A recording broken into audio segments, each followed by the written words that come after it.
시청자 여러분 안녕하십니까? 9월 동두천시의회 의정뉴스 시작하겠습니다.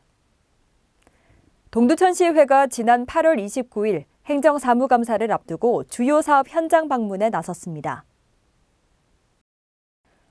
동두천시의회가 지난 8월 29일 행정사무감사를 앞두고 주요 사업 현장 방문에 나섰습니다. 이날 현장 방문에는 2022년 행정사무감사 특별위원회 위원 6명과 집행부 관련 부서 공무원 등이 참석했습니다. 이들은 생현 2동 중앙동 도시재생 추진, 한미 우호의 광장 야외막 구조물 설치, 대형 차량 공용주차장 조성 현장 등 10곳을 차례로 방문했습니다. 위원들은 방문한 현장마다 관계 공무원들에게 시민의 안전을 최우선으로 위험에 노출되지 않도록 유념해달라고 당부했습니다. 또 통행로 확보와 배수로 정비 등 현장에서 발견되는 문제점에 즉각적인 조치를 주문했습니다.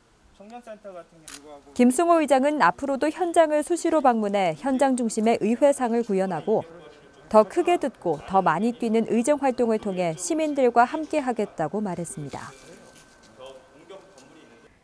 동두천시의회는 지난 8월 26일부터 9월 7일까지 13일간 진행된 제314회 임시회를 모두 마무리했습니다.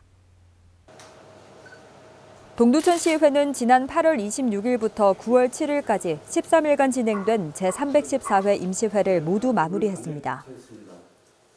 이번 임시회에서 예산결산특별위원회는 집행부가 제출한 2022년도 제2회 추가경정 예산안을 원안대로 처리했습니다. 제2회 추가경정 예산으로는 1,076억 원이 편성돼 이로써 시의 재정 규모는 올해 본 예산 5,489억 원에서 6,565억 원으로 늘었습니다. 또한 동두천시 사회복지기금 설치 및 운용조례 일부 개정 조례안, 동두천시 아동급식 지원조례 일부 개정 조례안 등 13개 안건도 원안대로 가결됐습니다.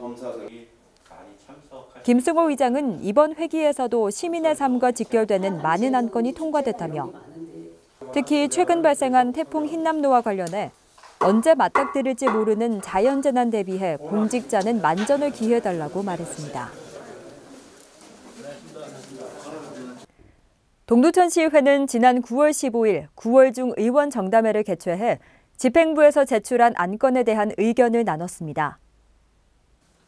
동두천시의회는 지난 9월 15일 9월 중 의원 정담회를 개최해 집행부에서 제출한 안건에 대한 의견을 나눴습니다.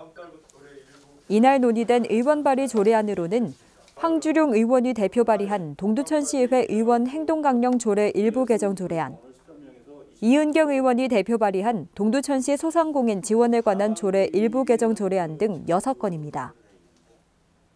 또 집행부에서 제출한 동두천시 행정기구 및 정원조례 일부 개정 조례안, 동두천시 건축조례 일부 개정 조례안 등 13건에 대해 집행부와 의회 간 의견을 교환했습니다. 이날 정담회에서 논의된 안건 중 의회 의결사항은 제315회 동두천시의회 제1차 정례회에서 다시 한번 다뤄질 예정입니다. 동두천시의회는 지난 9월 19일부터 21일까지 3일간의 일정으로 의원과 의회 사무과 직원을 대상으로 행정사무감사 기법 등 교육을 진행했습니다. 동두천시의회는 지난 9월 19일부터 21일까지 3일간의 일정으로 의원과 의회 사무과 직원을 대상으로 행정사무감사 기법 등 교육을 진행했습니다. 이번 교육은 2022년 제1차 정례회를 대비해 의원의 행정사무감사 및 예산심사 역량을 강화하기 위해 이루어졌습니다. 또 지방자치법 개정 및 조례에 대한 이해를 비롯해 의정운영 노하우 교육도 이어졌습니다. 아울러 토론기법 교육 등 의정 역량 향상을 위한 다양한 강의도 진행됐고 행정사무감사 준비 및 실무기법 등에 관한 의원들의 전문 지식을 함양하는 자리였습니다. 9월 26일부터 실외 마스크 착용 의무가 전면 해제됩니다. 다만 독감 환자 증가와 겨울철 코로나19 재유행 가능성을 고려해 실내 마스크 착용 의무는 유지됩니다. 이상으로 9월 의정뉴스를 마칩니다. 시청해주신 여러분 고맙습니다.